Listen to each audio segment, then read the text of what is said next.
Hello, wonderful. It is Sarah, and I'm here with Debbie Mirza. And Debbie and I have a lot in common. For those of you who know that I have a music background, my undergrad was in piano performance, and Debbie is a singer and songwriter as well as an expert on covert narcissism, an amazing author. Hey, Debbie, how are you? I'm good. Thank you for having me. I'm kind of giggling at our blue and our music background. Commonalities, dark hair, brunettes do it better. So I think it'll be a great conversation. Yeah, I'm looking forward to it. So you wrote The Covert Passive Aggressive Narcissist. Um, Tell us why that was such an important message for you. It was an important book for me to write because when I was looking for my own answers, I had been in a very long relationship, and the discard was incredibly confusing. The whole relationship was confusing. And it was when I was talking to a divorce attorney, and she said, is your, who you're with, is your husband a narcissist? And I said, no, that's the last word I would use to describe this person. He's really nice. Everyone loves him. You'd love him. And she said, yeah, that's what they're like. And I was like, what? And so she looked at me, she could tell I was a deer caught in headlights. And she said, I'm seeing a lot of classic signs from your story and everything you just told me. And I suggest when you get home, you get a hold of as much information on narcissism as you can, because you need to know what you're dealing with. And I was like, what? So I asked her, what traits are you hearing? What signs are you seeing? And she rattled off a whole bunch. And I was like, oh my gosh, because I was just completely clueless as to what I was dealing with at the time. So I did a ton of research. I went to the bookstore, I got all these books, I went on YouTube, I Googled, narcissism, like everybody does that's so confused. And I found a lot of information on overt narcissists, the standard, what we picture when people say, oh, she's such a narcissist or he's such a narcissist. We picture these annoying people that are from Beauty and the Beast, like no one fights like Gaston, no one fights like Gaston. He's got just clearly selfish, clearly about themselves, clearly think they're better than other people. And that's not what I had experienced, but there was enough traits I was reading that kept me going. It's like, okay, I do see that. So it was really confusing. And I ended up going to a therapist. I had already been through coach training. I was a coach through Dr. Martha Beck. Mm-hmm. So I was in this huge family of coaches. So I reached out to them. I had a couple coaching sessions, just trying to figure out what is going on. And it wasn't until this one woman I talked to, actually not a Martha Beck coach, but someone else, and I described my marriage, and she said, it sounds like you were with a covert passive aggressive narcissist, and they're the most difficult to diagnose and recognize. And when she said that, it was like full body chills, and it felt like I didn't know this was a thing. I didn't know this existed. And it was the piece to the puzzle that I needed. It was the words I needed to put in a Google search. And then more came up, but still, in some YouTube videos, some ways people describe even covert narcissist, I was like, well, that's not really true, or that wasn't my experience. And so it was still confusing. But after years of research and talking to people, and I had the catalyst was a very abusive email after the divorce that I received from him. And I had been through so much trauma that my body just shut down after that email. It was like too much. And I went numb. And I literally, I think, stared out the window for like 3 days. There had just been so much, because there's only so much your nervous system can take. Was it kind of like death by 1,000 cuts? Yeah, I mean, that's the tricky thing with coverts is it's not like I was coaching someone yesterday and she's like, this is going to sound so little. I don't feel like I should talk to you about these little things. I go, no, this is the crazy making stuff because it's a whole bunch of little things over and over and over through the years that makes it so confusing because their abuse isn't obvious. It's not grandiose. It's not in your face. There's a spectrum, but the more covert they are, they're not going to yell at you. They're not going to hit you. They're not going to do anything that seems abusive. And so it's very difficult for people who have been through these relationships to use the word abuse. You know, they feel bad because like, well, I mean, I don't know, he never did this or she never did this. And then we end up blaming ourselves. Well, I guess I wasn't as considerate as I should have been. I guess I, you know, at times, whatever, you know. So yeah, it's lots of little things over time that are demeaning, devaluing, controlling, and manipulative behavior. Can you give us some examples? Yeah, if someone says, am I with a covert, passive-aggressive narcissist?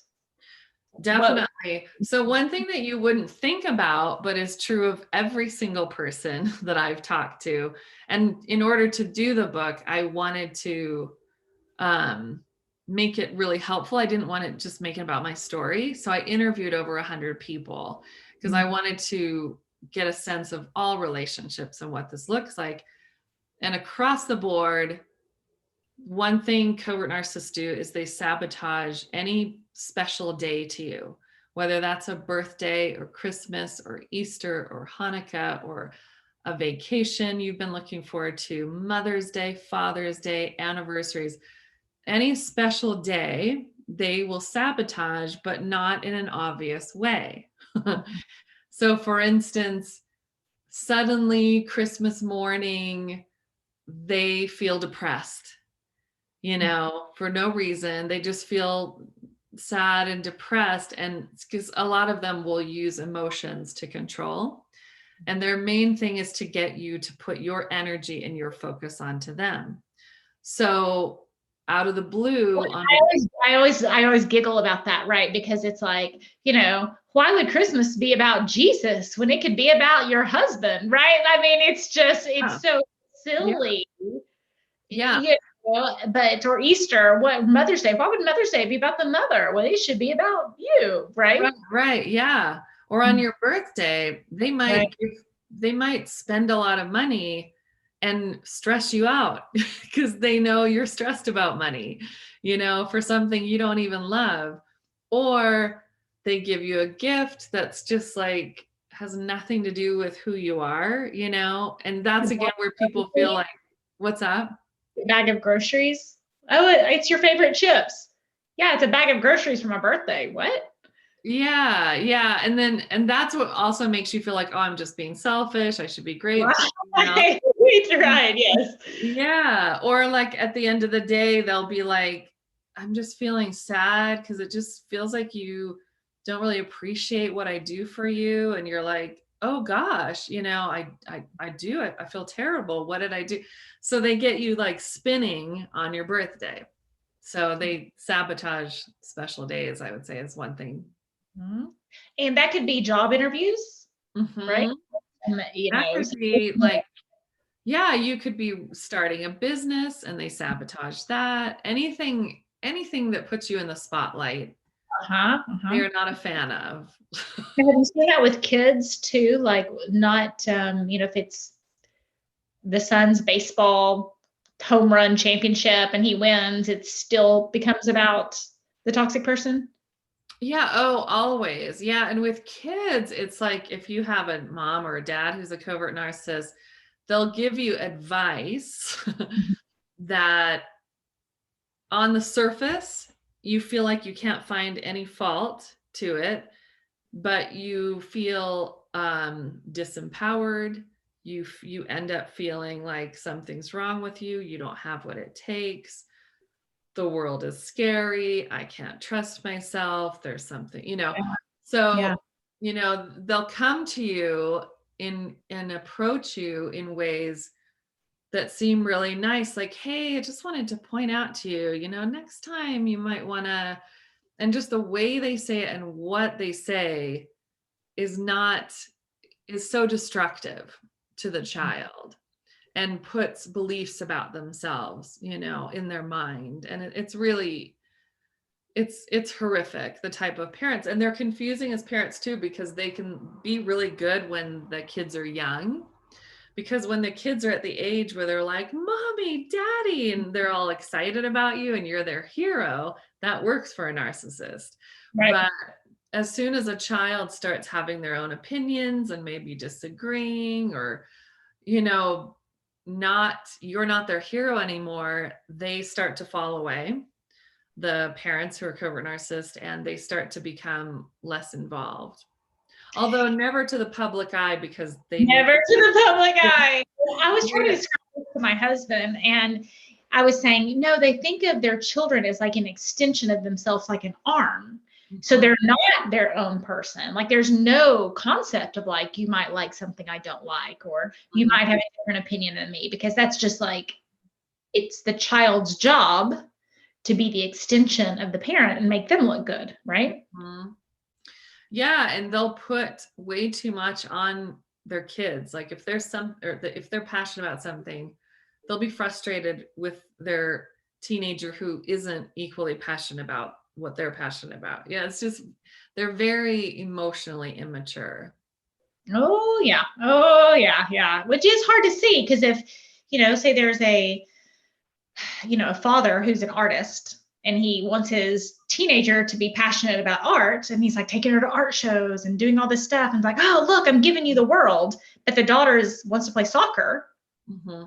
They can look like a great dad on the outside, because it's like, look, in the art school, but they want to go to soccer camp. Mm-hmm. It's a lot of poor me stuff. Yes. I don't know, I keep trying, but they just don't, you know. Yeah. Mm-hmm. Yeah. So what are some other things to watch out for with So something to look out for is words versus actions with them. We get very much, especially if we're more of a feeling person, a sensitive person, a creative person, we tend to get caught up in someone's words. Mm-hmm. Especially if it's someone words we've been longing to hear. Like if we didn't hear those in childhood, and then we start dating someone and they start saying all the stuff that we want to hear. Watch over time if their actions match their words. You know, a lot of them will talk about how great they are, but in covert ways. You know, yeah, like if they have kids, you know, oh, I put a lot of time in my kids. Or they'll talk about how they, you know, did something nice for someone today. I mean, they're the ones that if they do something nice, they need to document it, you know, or tell people the world. So I put a lot of time into having my kids involved in activities that make me look like a good person, or I put a lot of time into helping people in the faith community that make me seem like a good person, right? That's what they're saying, but not saying, right? And that's what makes it so confusing. Is that what you're? Yeah, well, and also it gets so confusing because these people can be humanitarians. They Absolutely. Absolutely. Yes. New age leaders. Yes. Yoga instructors. Yeah. Any type of those that seem like they're highly evolved. Yeah, because they tend to be in jobs or positions where they're admired, you know, or it's a job that's prestigious or they're looked up to. So it's the perfect position for a leader of some kind of church or spiritual organization. So as far as the, you know, words versus actions, really make sure that is the same, you know, that they really back up. If they say that if they tell you they're a person that really works on themselves, do they really work on themselves? Are you seeing that? You know, if they're a person that says, and can I I want to say seeing change, right? Because they could say, I'm a person who works on myself. I go to therapy and manipulate the therapist, or I'm someone who works on Right. myself, go to church and manipulate the, faith community. Mhm. So what you're saying is I work on myself and I used to be this way. And now I've made changes to become a better person. And now it looks like this, like over and over and over, right? Yeah. There's actually like fruits to, there's actually evidence of this Yes. person truly working on themselves. A pattern of change rather than a pattern of, that doesn't quite make sense, or seems like there's more to that story, or that's weird, right? Is that kind of? Yeah. And also they'll use therapy as a place to learn all these words to throw at you. I met a guy that I became friends with until I saw he was a covert narcissist, who is a counselor, and he works with empaths. Oh, no. So he basically targets women who are empaths. Oh, no. And it becomes this safe place for all these women who have been hurt. I mean, it's dark, like the way, it's interesting because we grew up seeing good and evil as this very clear line. Yes. And this really is an awakening of darkness we didn't know existed, and the people that end up getting with these people are very trusting, glass half full people, very sensitive people, often empaths, people who have a desire and just an innate ability to help and nurture. And they have this, a lot of targets just have this sense that they're here to help the world, and so it's dark to me that someone will take those beautiful qualities that this world would be awful without these people and use them against you, and then what happens is over time you slowly start seeing your life force energy just decrease and decrease and decrease, and you don't know why, because you don't see it. It's not obviously you're in an abusive relationship. So then you go to therapy and you think, okay, I haven't worked through maybe my childhood issues, or maybe I need to eat different, maybe I need to get off carbs, or maybe I need to exercise more, or maybe I need, we try to fix ourselves because we get the covert message that who we are is not enough and will never be enough. And the way I say it is, if you're good, kind, loving, giving, and forgiving, you expect the people who say they love you, good, kind, loving, giving, and forgiving back. Yeah. And so if anyone's listening to this and have found themselves in a narcissistic, abusive situation or toxic situation, I think what we're both saying is it's not stupidity or brokenness or necessarily codependency or bad childhood or daddy issues. Many times it is your kindness that has been used against you. Yeah, that's exactly right. Yeah. Yeah, because we didn't think we would need boundaries. And in a perfect world, you're so good, God or the universe or life would protect you. Right. So the solution is to just be more good, not have more boundaries. Is what we think. Yeah. Right? Sometimes recently I heard someone on TV going, if you're kind to other people, then they'll be kind to you. I was like, that's so not true. But that's so the thought that I grew up thinking, No, my grandmother, so there's a story in my book, I was talking to my grandmother and my son, and my son said this kid was bullying people in his class. And my grandmother said, well, if he's bullying, he's probably lonely. You should be nicer to him so he stops bullying. Wow. And I went, that was the thinking we were raised with, I think. Yeah, I said, that's where it started. That's where it started. But it's so easy if you know someone who's been in a toxic situation to point fingers, to assume it's a confidence issue, to assume they're like somehow dumber than you or more of a doormat, right? And I'm speaking to the world, you know, for victims everywhere. It's not, there are sometimes toxic attracts toxic and broken attracts broken. Mm-hmm. And quite often kindness attracts toxicity. Mm-hmm. Mm-hmm. Yeah. And that has to change for these beautiful lights to stop being put out. Yeah, and I think there's an element there of when kindness attracts toxicity, it's kindness mixed with low self-worth or mixed with I wasn't taught, you know, all the beliefs around I need to be nice no matter what.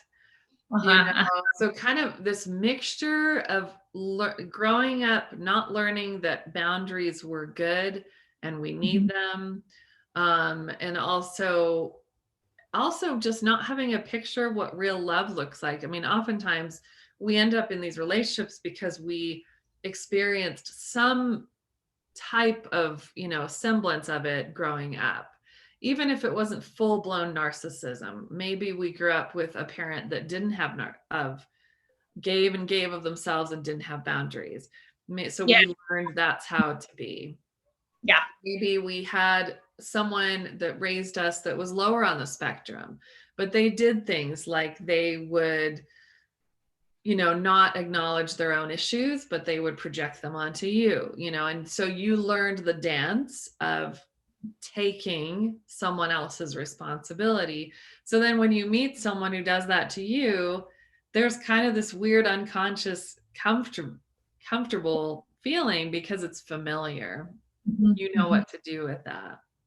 Or if you're a fixer or a changer, you know, it's what I call smart girl syndrome, right? So it's like you never met a problem you hadn't solved. So if you just put in the hard work and you stay loyal, you can solve the problems within your relationship as well. Yeah, and I see so many men and women who get stuck in, you know, and I had the same thing. It's just if I just love them enough. Yeah. You know, because we see them as wounded people, which they are, but they're also choosing to not take responsibility for those, you know, for their own healing. And they put that onto other people. And so, yeah, we get caught up in like, oh, if I just gave more, if I just held him more, if I was just there for her more, if I showed them what love is, then they would heal. But the thing is, not everybody wants to heal. Yeah. Yeah. And not everyone wants to change. And I think it's interesting because it's like that nature nurture, and you may have some insight into this. I think about, is it nature, is it nurture? And I think there's a lot about brains we don't know yet. That will be an interesting conversation in 50 years. But I was born musical. Okay. You were born musical. Okay. Right. But we developed the skills to become musicians. Right? Now, like, you know, how is it guitar that you play? I sing. Okay, so sing. So you developed the voice. I developed my skills on the piano. So I was born musical, but I put a lot of work into being a musician. And I think we forget some people are born selfish. They're born more selfish than others. Yeah, we do. Yeah.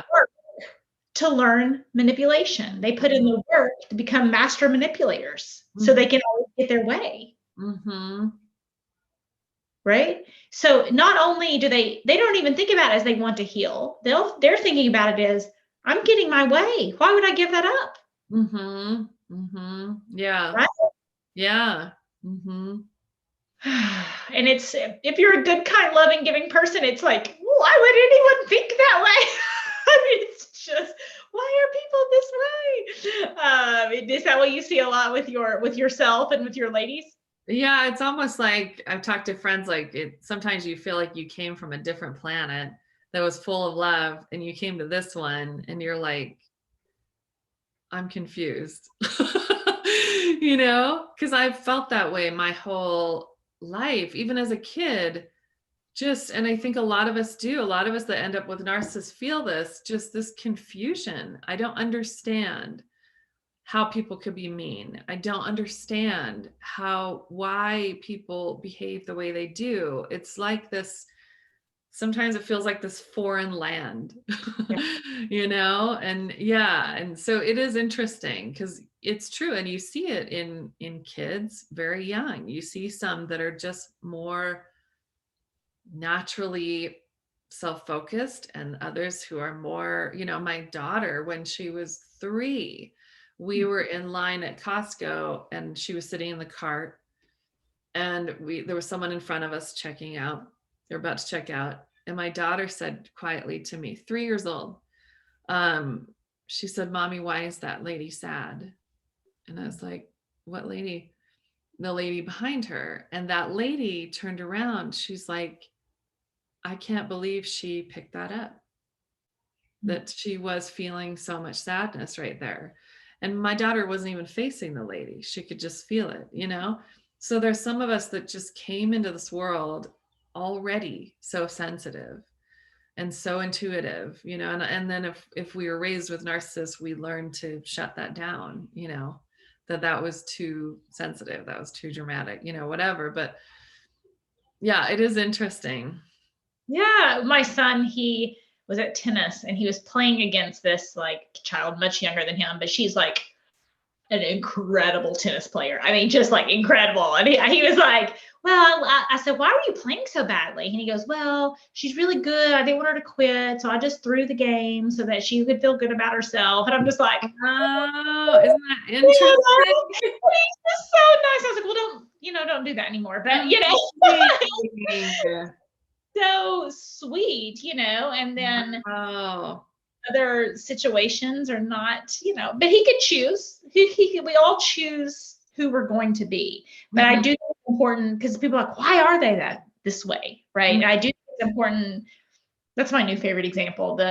Some people are born musical, but they train to be musicians. And some people are born selfish and they learn the skills because it is a skill set to be master manipulators.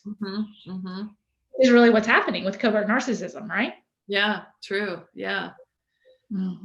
Yeah. So I have this one video where it's like, disorder doesn't mean helpless.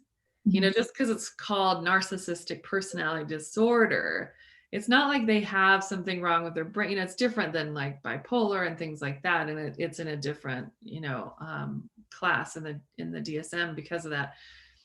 But sometimes you can think, oh, they have a disorder, like they can't help it. But it's 100% a choice. Well, and there was someone who was like, they were trying to go to therapy with a narcissist, like, well, they just need to do the hard work. And the therapist told him he had to do the hard work. And I said, it's not that hard. He has to treat you as well as he acts like he treats you in front of other people in private. He already knows what to do because if it's public, he's not pulling this crap. He already knows what's socially appropriate. He already knows what he should and should not be doing. Yeah. He's just a different person in public than he is in private. So they know. Yeah. Right? Yeah, it's true. Yeah. Yeah. And I think there's a range, as far as like people often ask, are they, what they're doing, is it unconscious? Is it conscious? Do they know what they're doing? I think there's definitely a range with each person, but I do think we would be surprised how much they do know. Yeah, I agree. Debbie, thank you so much for sharing with us what you know. Tell people where they can find more about you. Yeah, the best place is my website, debbiemirza.com. So DebbieMirza. And that will lead you to the books and coaching. And I have a support group online. And so that's the best place. It's all in one. Awesome. So what do you wish if you had one message that you had could broadcast to the whole world? You had like a 2-minute message to the whole world. What would you tell people? I would tell them, I may cry. You are perfect just the way you are. And you deserve love and kindness and respect. And I hope you always know your worth and settle for nothing less than that. I love it. Debbie, thank you so much for helping us on our journey to becoming toxic person proof.